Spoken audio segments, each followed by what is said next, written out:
We have been following developing news. A charter plane crashing on Lanai, killing 3 people, including the pilot, and critically injuring 2 others, 1 in serious condition. It happened just before 9:30 last night. We know 4 people are from the County of Maui Planning Department who were on that plane. Another with the Corporation Counsel, who provides legal advice. We spoke with Maui County spokesperson Rod Antone, who spoke with the survivor.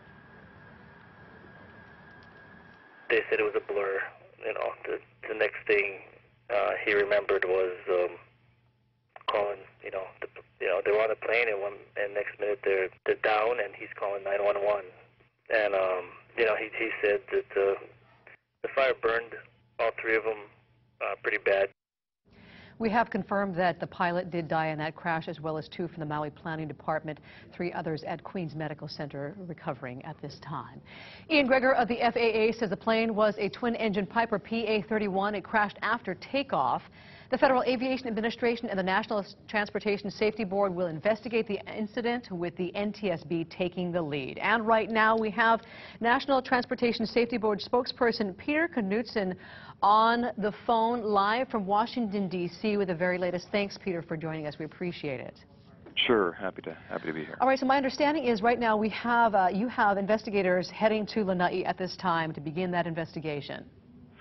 That's right. We have 2 NTSB investigators from the West Coast that are en route now to Hawaii to start the on-scene investigation and get things underway. First, let's talk about the plane. You have some information about the plane that went down. Don't have a lot of information. We have identified that it is a Piper PA-31, as you had previously mentioned, a twin engine which crashed about a half a mile from the airport, and that's the extent of the information we have at this point. So break down the process for us. When the investigators get there, what's going to happen?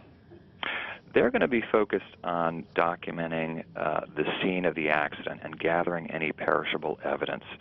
So they're going to be looking at the ground scars of where the aircraft crashed. They're going to determine if there were any witnesses to the accident, either someone who may have seen it or someone who may have heard it or heard something or has any information to share that might be helpful. They'll be looking at securing air traffic control, communications, and just gathering anything that's perishable that could be helpful to the investigation. And then the aircraft will be removed from the accident site, recovered to a secure location where the investigators will continue examining the wreckage. And they may even hold on to particular components. Sometimes they'll take engines or electrical components for further examination. Now, one thing that we have not been able to confirm at this point in time is the fire that happened. If that may have happened after takeoff in the air or when the plane crashed. Do we know yet at this point? No, and that's one of the things that our investigators are always trying to determine, and are pretty successful at doing so. What's the damage that has occurred prior to the accident, and what is actually caused by the accident? So they'll likely be able to make such a determination.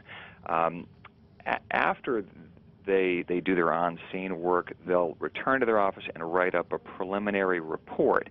That will not point to a cause or factors, but it will lay out the facts and the circumstances as we have them at this early point in the investigation. So that may answer some of those questions, but it will take some time until we get to the probable cause.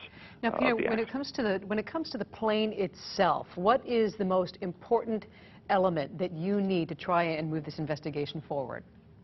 We start really with everything on the table. So we're looking at one way to think of it is the man, the machine, and the environment. So we're looking at the pilot, the training, recency of flight experience. Were there any medical issues? Was there anything going on with the pilot that could have affected the pilot's ability to safely operate that aircraft? What about the aircraft itself? Are we seeing any problems with maintenance issues? Was there any indication of a pre-impact failure, whether it's a structural failure or a fire?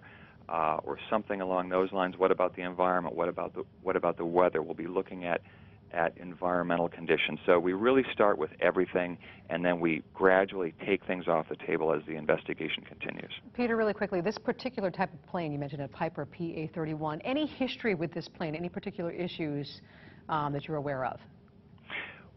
There are many of these types of planes flying. I don't have a report on any type of particular issues involved with this plane.